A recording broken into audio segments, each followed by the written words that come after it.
Hey, this is Tambra Sabatini from crossadventuring.com, and I'm here today to talk a little bit about fueling up for the trail. When you're going out on an adventure, you will usually grab maybe an energy bar, or you want to grab some sort of fuel to keep you going when you're out on the trail. Sometimes people pick up candy bars, sometimes people pick up the energy goo packs, but we're going to talk a lot about a whole different series of things that you can make at home and take with you. Some of them are obviously better cost savings, but a lot of them are actually going to fuel you deeply, meaning get into your cells, get into your bones, get into your joints. We want to make sure that you can stick it out for the long haul, you can endure for the entire activity that you're participating in. So we're going to give you some tips and tricks over about 12 different videos that I have lined up, and we're going to teach you how to go through step by step, item by item, into giving you some different types of products to look for. Okay, we're going to go ahead and get started with one of my first items that we use primarily as an ultra runner, and with a daughter who's in track and another daughter who dances. We end up with a lot of joint issues when we're out doing events that are day in and day out, and you get the sores and the aches and the pains, and you really start feeling it. So we came across a product back in the fall, a couple weeks before I had an ultra endurance trail event. I was going for a 100K race. 2 weeks before the race, I fell and wiped out clear down the mountain. It was not pretty, and it hurt like crazy. I had to heal up. I only had about 2.5 weeks to heal up. I've often used bone broth to heal up and use the gelatin, the collagen within the bone broth, but I thought I wanted to really find a product that would work better, differently, a little more effective. I could just use it in a bunch of different ways. So what I came up with was gelatin. And you're going to hear some controversy on this. Some people are yes, some people are no. I actually found that this is a really great healing product. So we're going to go ahead. We're actually going to make some elderberry fruit gummies. Now I have a friend who went ahead and made me some elderberry syrup. And one of the reasons I do this is that it's also, like a great winter tonic product that you can put together. But you can use any fruit juice that you like. I tend to stay away from items that are highly sweetened. You could use whatever you want to though, but any kind of fruit juice will work. I use the Great Lakes unflavored gelatin. It's a collagen joint care, so it provides some deep healing. So we're just going to make some quick and easy fruit gummies today. These are easy to take on a trail as long as it's not 90 degrees and they melt all over your bag, but we're going to show you some tricks on that too. So we're going to go ahead and get started here, and we'll go to the next step. Okay, what I've done is I've gone ahead and I've pre-measured 4 tablespoons of gelatin because we have found that seems to be about the best measure for this actual recipe.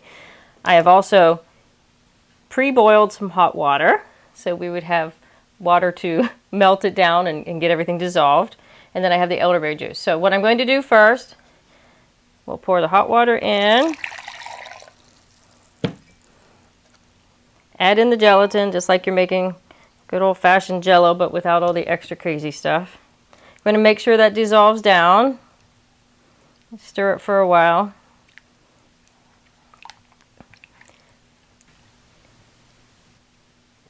Okay, now that we have the gelatin dissolved down, since that takes a little while to just stir it, you just keep stirring for a while. And I prefer to use a plastic rubber kind of spatula. I'm going to pour in another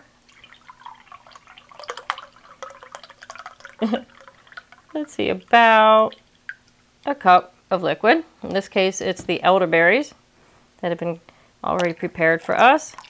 This way we have some little extra antioxidants, some vitamin C, some other good things. And this will make a very firm gelatin, which is why it's easy to take with you on the trail anywhere you go. If we do less than 4 tablespoons, it's not quite firm enough. But again, if it's super hot out, the stuff will melt in your backpacks or in your trail packs. So, okay, so once it's stirred, once it's dissolved, we'll go ahead and we'll start pouring it into, I like the silicone containers, my little hearts, my little squares. It's a little messy. And kind of scooch it around a little bit, make it even. So gelatin has a lot of good properties, a lot of good protein mixed into it. This actually does a nice healing job for everybody.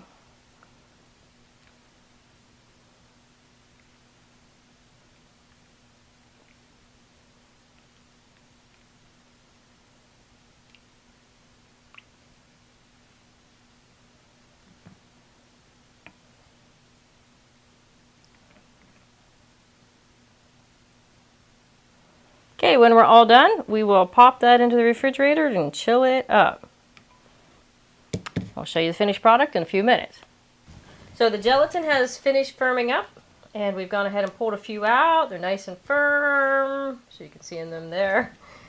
What they do on these new silicone kind of molds is they have a soft bottom, so you can pop them right on out. Pull them out, get them ready to go, and you're all set. So you can do this with any kind of flavor of juice that you would like.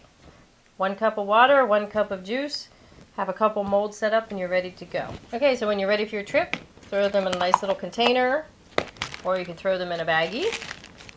Whatever shape you'd like. There's also teddy bear shapes out there, or heart shapes, whatever you'd like. Stick them in and go. Like I said, if it's going to be 90 degrees or so, some of these will melt, so you probably don't want to carry them on trips at that point. So you're good to go.